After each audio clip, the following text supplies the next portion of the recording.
जय श्री कृष्ण, जय श्री राम। श्रीमद् भागवतम के 10वें स्कंद में आपका स्वागत है। हम अपनी कथा आगे बढ़ाते हैं। श्री सुखदेव जी कहते हैं कि ब्रह्मा, विष्णु और महादेव ये तीनों श्राप और वरदान देने में समर्थ हैं, परंतु इनमें महादेव और ब्रह्मा शीघ्र ही प्रसन्न या रुष्ट होकर वरदान अथवा श्राप दे देते हैं, परंतु विष्णु भगवान वैसे नहीं हैं। इस विषय में महात्मा लोग एक प्राचीन इतिहास कहते हैं कि भगवान शंकर एक बार वृकासुर को वर देकर संकट में पड़ गए थे। अब वृकासुर कौन था? वो था शकुनी का पुत्र। उसकी बुद्धि बहुत बिगड़ी हुई थी। एक दिन कहीं जाते समय उसने देवर्षि नारद को देखा और उनसे पूछा कि तीनों देवताओं मतलब ब्रह्मा, विष्णु और महादेव, तो इन तीनों देवताओं में से झटपट प्रसन्न होने वाला देवता कौन सा है? तो देवर्षि नारद ने कहा कि तुम भगवान शंकर की आराधना करो, इससे तुम्हारा मनोरथ बहुत जल्दी पूरा हो जाएगा। वे थोड़े ही गुणों से शीघ्र प्रसन्न हो जाते हैं और थोड़े से अपराध से तुरंत क्रोधित भी हो बैठते हैं। रावण और बाणासुर ने केवल बंदीजनों के समान शंकर जी की कुछ स्तुतियाँ की थी, इसी से वे उन पर प्रसन्न हो गए थे और उन्हें अतुलनीय ऐश्वर्य भी दे दिया था। बाद में रावण के कैलाश उठाने और बाणासुर के नगर की रक्षा का भार लेने से वे उनके लिए संकट में भी पड़ गए थे।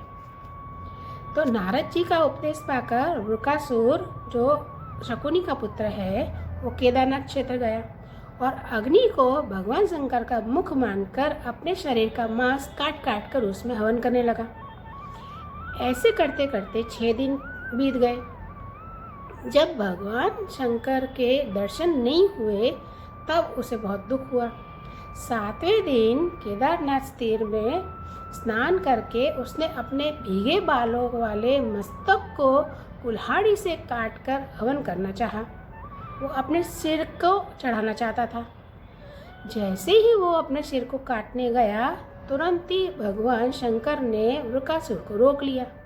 भगवान शंकर ने अपने दोनों हाथों से उसके दोनों हाथ पकड़ लिए और गला काटने से रोक दिया।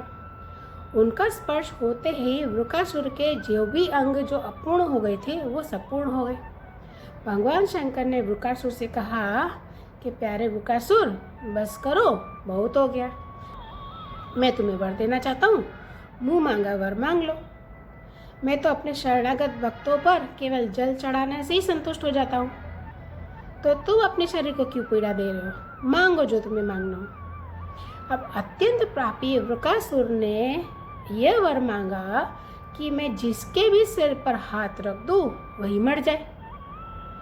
उसकी याचना सुनकर भगवान शंकर पहले तो कुछ अनमने से हो गए, फिर हंसकर कह दिया, ठीक है, जैसा तुम चाहो वैसा होगा। ऐसा वर देकर उन्होंने मानो सांप को अमृत पिला दिया। अब भगवान शंकर के इस प्रकार कह देने पर वृकासुर के मन में यह लालसा हो गई कि मैं पार्वती जी को ही हर लूं।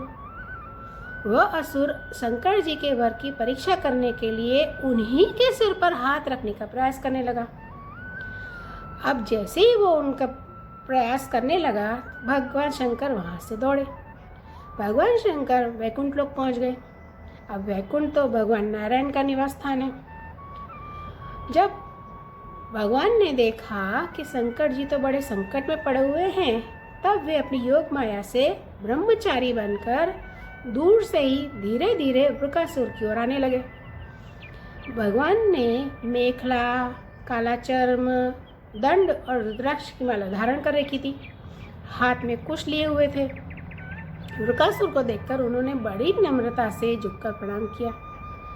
अब ब्रह्मचारी वेशधारी भगवान ने कहा कि शकुनी नंदन वृकासुर जी, आप स्पष्ट ही बहुत थके हुए से लगते हो, थोड़ा आराम कर लीजिए। आप तो कई प्रकार से समर्थ भी हैं। इस समय आप क्या करना चाहते हैं? यदि मेरे सुनने योग्य कोई बात हो तो मुझे बताइए, क्योंकि ऐसा माना जाता है कि लोक सहायकों के द्वारा बहुत से काम बन जाया करते हैं। तो जब भगवान ने उनसे ऐसा पूछा तो पहले वो थोड़ी देर रुक गया। पहले उसने अपनी थकावट दूर की उसके बाद अपनी पूरी कथा बताई, कैसे तपस्या की, कैसे वरदान प्राप्त किया और फिर वह भगवान शंकर के पीछे कैसे दौड़ा। श्री भगवान ने कहा, अच्छा ऐसी बात है, तब तो भाई हम उसकी बात पर विश्वास नहीं करते। किसकी बात पर? शंकर भगवान की बात पर। भगवान ने कहा कि आप नहीं जानते कि वह तो दक्ष प्रजापति के श्राप से पिशाच भाव को प्राप्त हो गया है। आजकल वही प्रेतों और पिशाचों का सम्राट है। आप इतने बड़े होकर ऐसी छोटी छोटी बातों पर विश्वास कर लेते हैं।